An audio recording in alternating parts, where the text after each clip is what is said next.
While back-and-forth battles rage in muddy, snowy eastern Ukraine, Ukrainian Marines reportedly are expanding their bridgehead on the left bank of the Dnipro River in southern Ukraine, where the weather is slightly warmer but no less wet. Lacking relief and apparently struggling with resupply, Russian troops around the bridgehead seem to be getting desperate.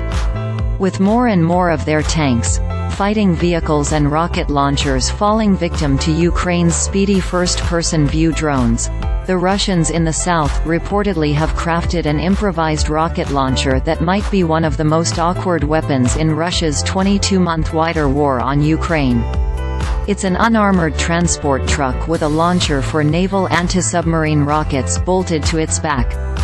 The truck with its crudely attached RBU-6000 launcher appears in a photo that circulated on social media last week.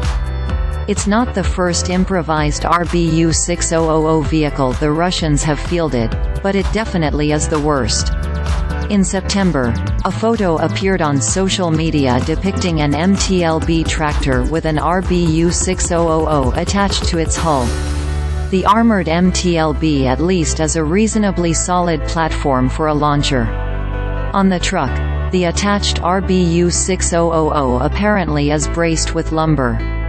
The RBU-6000 is a 1961 update of a British innovation from World War II, the Hedgehog, a bank of 24 65-pound mortars that warships would fire up to 900 feet ahead of the ships as they ran down Axis submarines.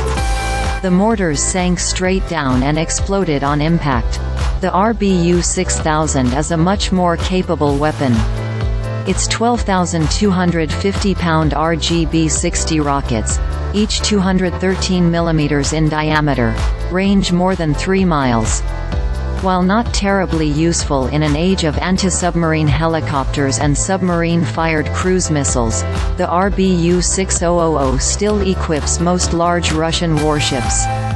On land, the RBU-6000 basically functions as a very large mortar that's capable of firing salvos. It's not exactly useless, nor is it unprecedented. The British and Australian armies used Hedgehogs in ground-to-ground roles during World War II. Current Russian doctrine allows for the use of ship-mounted RBU-6000s in the shore bombardment role. But don't count on the RBU-6000 working very well from an armored tractor, to say nothing of working well from a lumber-braced truck. In its naval role, the RBU-6000 integrates with the Burya fire control system. On a ground vehicle, it's likely to be manually aimed, and wildly inaccurate.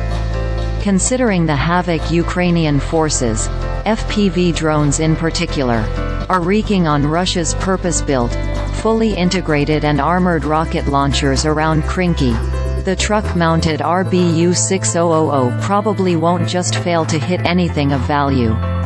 It also will be extremely vulnerable to Ukrainian air attack.